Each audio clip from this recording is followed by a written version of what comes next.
चालू करिए जनरेटर टाढाबाट पो बवाल सुनिन्छ त।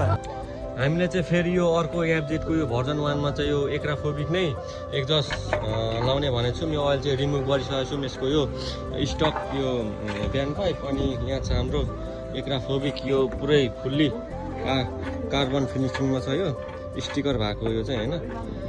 र यसको आवाज सुन्न चाहनुहुन्छ भने अन्तिमसम्म हेरिदिनु होला। अब यहाँ हाम्रो ब्यान्ड पाइप बनाउनु पर्ने हुन्छ यसको लागि।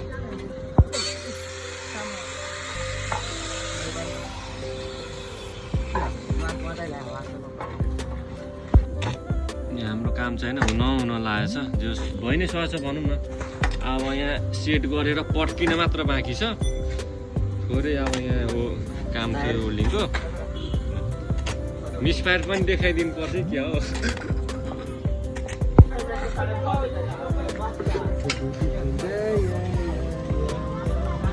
फाइनली हामीले चाहिँ यो एक्राफोबिक एक्जस्ट इन्स्टल गरिसकेका छौँ है।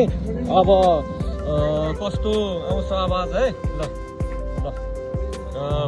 ब्रोको बाइक हो, उहाँ ब्रोको बाइक हो।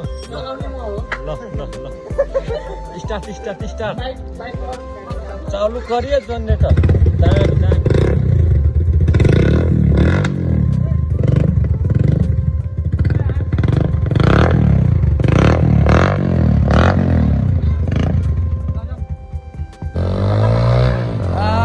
टाढाबाट पो बवाल सुनिन्छ त है।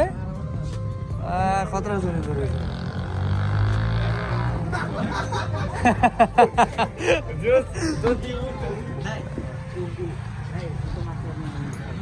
ल